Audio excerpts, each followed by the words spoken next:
LNT में permanent कैसे आए? यस दोस्तों, आप आ सकते हो, परमानेंट आ सकते हो। कैसे आ सकते हो ये मैं बताऊंगा। डिस्कस थोड़ा सा कर दो टॉपिक, डिस्कस मतलब कि इनिशियल पॉइंट से डिस्कस कर दो कि कैसे आ सकते हैं, नहीं आ सकते हैं। बहुत सारे लोग कुछ भी बता रहे हैं, पता नहीं अब कैसे बता रहे हैं। मैं अपना एक्सपीरियंस बता रहा हूँ, ठीक। देखो, परमानेंट आनी है ना आपको, कॉलेज से प्लेसमेंट ले लो। परमानेंट आपको सीधा कंपनी में लगेगा। अगर आप फ्रेशर हो, परमानेंट सोच रहे हो कि आए एलएनटी में, एलएनटी क्या कोई भी कंपनी हो, टीसीएस हो, जो भी हो, मतलब कि जितना भी कंपनी है ना, अदानी वगैरह हो, जो भी कंपनी है, परमानेंट अगर आना चाहते हो ना तो बड़ा पोस्ट के लिए ही मिलेगा आपको। छोटा पोस्ट जो है, कॉलेज से जो फ्रेशर है वो सोच रहा है कि परमानेंट मैं आउट कैंपस जाके ले लूँ एक्सटर्नल रिक्रूटमेंट के थ्रू, तो नहीं मिलता है। इसको एक्सटर्नल रिक्रूटमेंट बोलते हैं, ये परमानेंट नहीं होता है। सीधा मैं बता दूं तो ये आपका इंटरनल रिक्वायरमेंट के थ्रू परमानेंट होती है, वो भी बड़े पोस्ट के लिए होती है, छोटे पोस्ट के लिए नहीं होती है। तो आप अगर बड़े पोस्ट पे है देन आप जाके वहाँ पे परमानेंट रह सकते हैं। अगर आप छोटे पोस्ट के लिए हैं देन उसमें चाह रहा है कि परमानेंट, तो ये नहीं होती है। आप वीडियो कट करके जा सकते हो, लेकिन हाँ इन्फॉर्मेशन सुन लो, नॉलेज ले लो। नॉलेज लेना बहुत ज़रूरी है। रिक्वायरमेंट दो तरीका से होता है, एक इंटरनल एक एक्सटर्नल रिक्वायरमेंट होती है। मैक्सिमम जो रिक्वायरमेंट होती है वो इंटरनल रिक्वायरमेंट होती है। अब भाई थोड़ा सा डिस्कस करना है कि इंटरनल रिक्रूटमेंट क्या होता है। थोड़ा सा समझ लो इंटरनल रिक्रूटमेंट, देन आप समझ जाओगे कि जॉब मेरे लिए है कि नहीं है, मैं जॉब ले सकता हूँ कि नहीं ले सकता हूँ। तो देखो, इंटरनल रिक्रूटमेंट में क्या होता है कि सोर्स जो बोलता है ना लोग, सोर्स वही काम करता है। अब सोर्स कैसे काम करता है अब मैं बता रहा हूँ। देखो, इंटरनल रिक्रूटमेंट में कि सपोज करो कि एक कोई पोस्ट है, मैनेजर पोस्ट खाली है, फिर जो भी कुछ है, वो पोस्ट अगर खाली है, कोई सीनियर इंजीनियर का पोस्ट खाली है एक, और उसमें उसके लिए अगर चाहे तो रिक्रूट करेगा। वहाँ पे पोस्ट खाली है, प्रॉब्लम हो रही है काम करने में, अब वहाँ पे आदमी चाहिए, रिक्रूटमेंट स्टार्ट करेगा वो।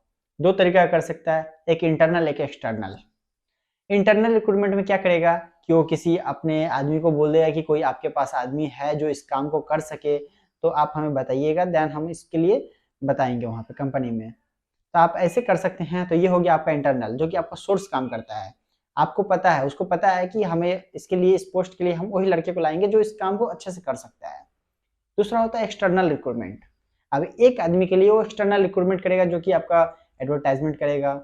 एडवर्टाइजमेंट करेगा तो एडवर्टाइजमेंट के थ्रू एक लोगों को सिलेक्ट करने के लिए वहाँ पे काफ़ी नंबर ऑफ सीवी पहुँच जाएगा, ठीक है। तो वहाँ पे अब काफ़ी नंबर ऑफ सीवी पहुँच जाएगा, तो उसमें से सिलेक्शन होगा। पहले पॉजिटिव प्रोसेस होती है कि काफ़ी नंबर ऑफ कैंडिडेट आया, अप्लाई किया उस पोस्ट के लिए। अब उस पोस्ट के लिए अब उसमें से सिलेक्शन होगा, सिलेक्शन होगा तो निगेटिव प्रोसेस चलता है कि उसमें से अब कटिंग करो भाई, सीवी को छांटो जो उसके लिए एलिजिबल है। तो यहाँ पे क्या है कि एक्सटर्नल प्रोसेस, बस ज़्यादा मैं नहीं डिस्कस करूंगा, थोड़ा थोड़ा हिंट्स देते रहा हूँ। इसके लिए हम इंटरनल और एक्सटर्नल कैसे होती है रिक्रूटमेंट, इसके ऊपर एक अलग सा वीडियोस दे दूंगा। तो अभी बस इतना ही समझ लो कि एक्सटर्नल प्रोसेस के लिए टाइम लगता है। एक टाइम लगा, एडवर्टाइजमेंट में पैसे लगा, उसके बाद फिर उसका इंटरव्यू होगा। इंटरव्यू में तो एक लोगों का तो इंटरव्यू लेके तो यहाँ पे होगा नहीं काम, बहुत सारे लोग आएंगे, सबका इंटरव्यू लेना पड़ेगा, उसमें से छांटना पड़ेगा। यहाँ पे क्या है कि पैसे ज़्यादा लगेंगे, तो इसीलिए एक्सटर्नल रिक्रूटमेंट पॉसिबल नहीं है किसी सिंगल पोस्ट के लिए। एक्सटर्नल रिक्रूटमेंट कब होती है? फ्रेशर को उठाया जाता है कॉलेज से, उस टाइम एक्सटर्नल रिक्रूटमेंट होती है, एडवर्टाइजमेंट किया जाता है, जो कि कॉलेज में ही खुद कंपनी जाती है और उसके अपने हिसाब से वो छटाई करके ले आता है कि हमें ये कैंडिडेट मेरे लिए बेस्ट है, मेरे काम को कर सकता है। तो इसी में परमानेंट होती है।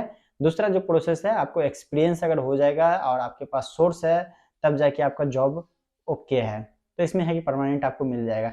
बाकी ऐसे जो है, किसी को मान लीजिए कि असिस्टेंट का जॉब है, सपोज किसी को, मैं एक सीनियर इंजीनियर हूँ, काफ़ी मतलब कि एमटेक कर रखा हूँ, ठीक है, तो स्ट्रक्चर डिजाइन इंजीनियर हूँ मैं, और मुझे एक असिस्टेंट का नीड है कि मेरा हेल्प कर सके। तो मैं कंपनी में बात करूँगा, मुझे एक असिस्टेंट का नीड है, मेरे को एक असिस्टेंट चाहिए। तो देन मैं उस पोस्ट के लिए, एक मेरा पोस्ट अब बन गया हो वहाँ पे एक लोगों का, तो वो लोग आएंगे, लेकिन वो परमानेंट नहीं रहेंगे।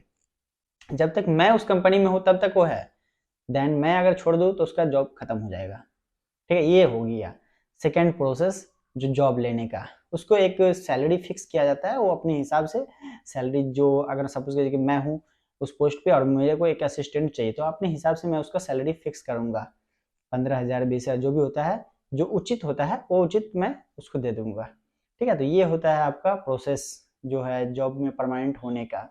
तो बाकी और कोई डाउट है तो आप हमसे कमेंट बॉक्स में पूछ लो। वीडियो अच्छा लगे तो लाइक कर देना, चैनल को कर लेना सब्सक्राइब। बेस्ट सिविल नॉलेज पे बेस्ट वीडियोस मिलती है। ओके, बेस्ट नॉलेज ही मिलेगा। तो तब तक के लिए टाटा बाय बाय।